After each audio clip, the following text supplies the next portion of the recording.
Hi, Tracey. Hello, Bo. You've been so patient waiting to come say. Bo wants to talk to Aunt Tracey. So, since we're in between other dogs to talk to, let's talk to Bo a minute. Okay, so I know that you already know how special Bo is, right? But you know he is one of your past dogs. Come back to you. Yeah.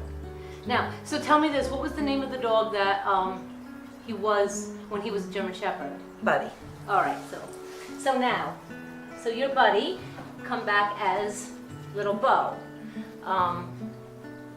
And he came back as a little dog this time because your home just isn't big enough for a real big shepherd this time. Mm-hmm. And that's all right, he fits perfectly into your home now with all your cats.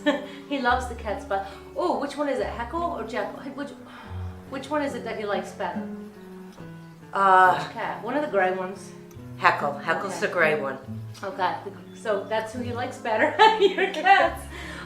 But here's your other thing too, and like you may have picked up on this because I know that you're very in tune, but he's quite a philosopher. He's looks at the world higher than dogs and even higher than a lot of humans. But so like one of the things he wants to know is why are humans always running all around?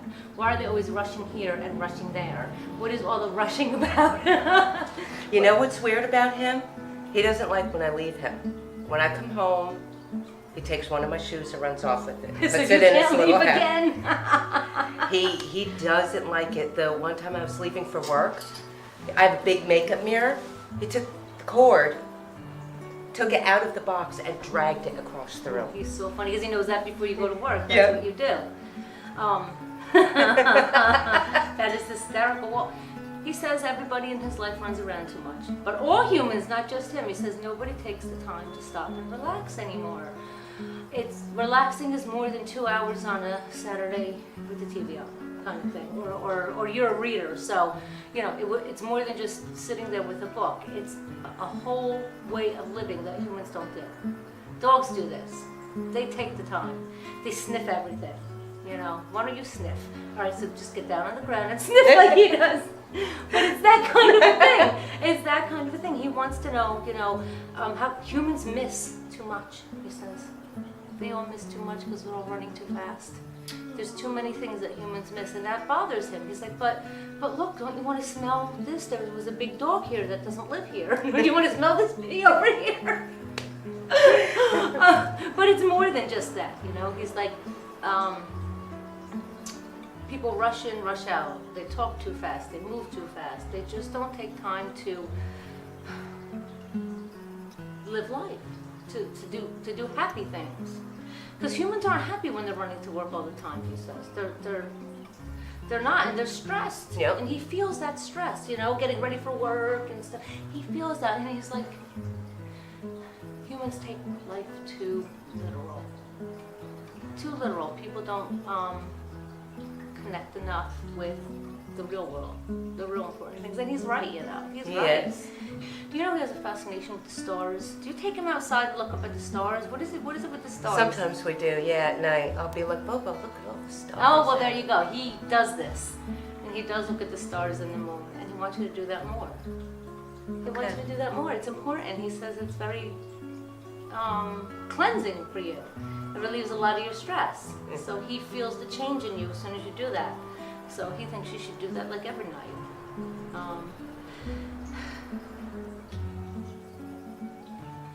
He says, now I never had noticed this with Keith, but does he have a limp?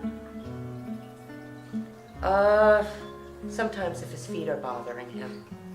Bo says he has a limp and he wouldn't have a limp if he would connect better. He holds too much in his feet. And in his hips. He's always hurting. Bring him out to the stars too. Teach him to ground. Okay. Your Bo is saying that's what he needs. So if the answer's right in front of his face, it's right there. Okay. All he has to do is do it. Okay. And you can help him with that. He's very smart. And he knows winter's coming. Who's worried about slipping on the ice? Michael, with his back. Okay. Because because that's what he's showing me, slipping on the ice. Ow. What is this pain? Did he hit his head did he fall and hit his head? Michael? Yeah. No. The ice? No? Mm-mm. Alright. I don't know what this was. This is We're always, Michael's extra cautious though, because Okay. because of his back. Because he sees that. He sees that the ice is could be an issue. I would be aware of that this winter when you have to take him out. Okay, He may not want to go out, and maybe because he has a fear of the ice because he's picked up on it. okay, All right, so even throw sand down.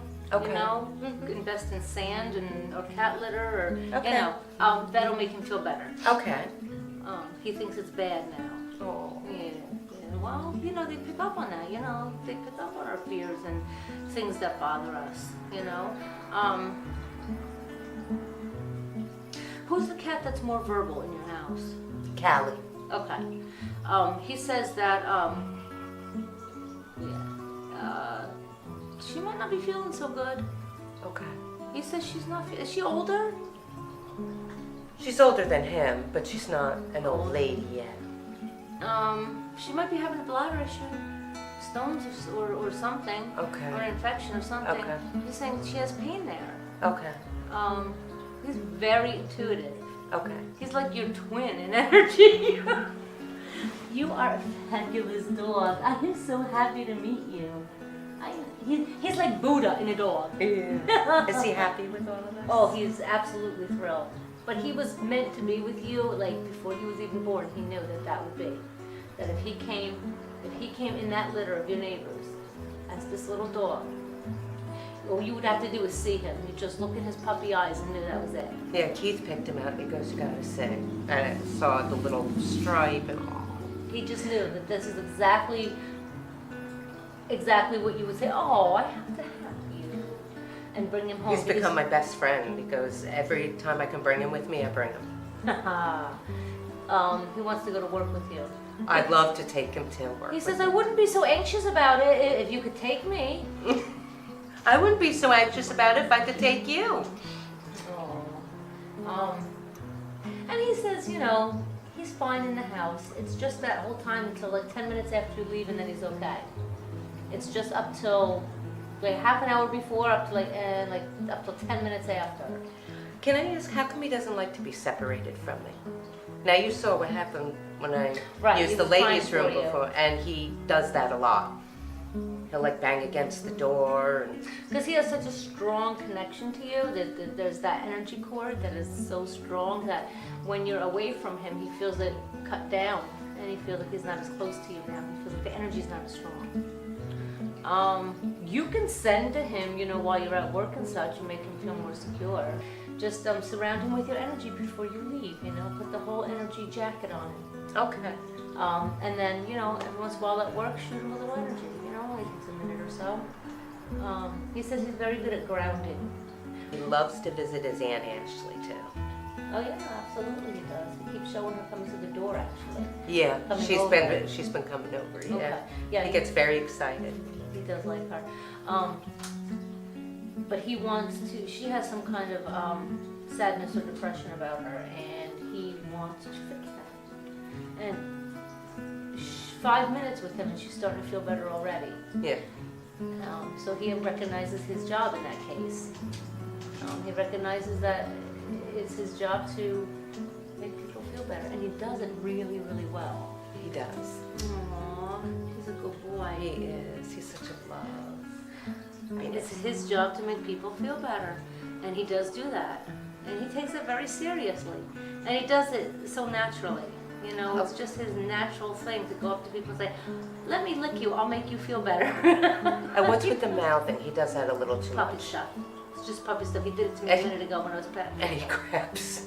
It's just As I'm walking down the hall, and I had panda slippers, and he grabs on the nose. And you hear, arr, arr. And I went, oh no, Bo. You hear everybody going down the hall, Bo, stop it. that is puppy stuff. He should eventually grow out of that. He's still such a baby. He is. You know, but when he chews something that's inappropriately, replace it with a toy. Yeah, You know? that's what I've been trying to do. Well, keep that up, because eventually he'll know. He'll Okay. get it. He loves his chicken. Who doesn't, right? They all Daddy bought him a chicken that squeaks, and he just loves him in it. chicken food. Yeah, Okay. yeah. He says he has a lot of toys, though. Yeah. And he'll steal the cat's toys too. Yes. But he's very happy, and he'll find a toy to play with if he doesn't have something. But then again, there's your slippers, right? Yeah. Yeah, he would like to have those. When you're done with those slippers, give it to him. Well, thank you for talking to me. Thank you for coming to talk to me, Bob. Yes, and you can say a lot more to me if you want to later, because we will always be friends, you and I. We will always be friends. Thank you so much, Tracy. Very, very welcome. And thank you, my baby Bo. And thank you for joining us for this week's episode. And like us on Facebook and subscribe on YouTube because we have a lot more to come. And we'll see you next time. Bye.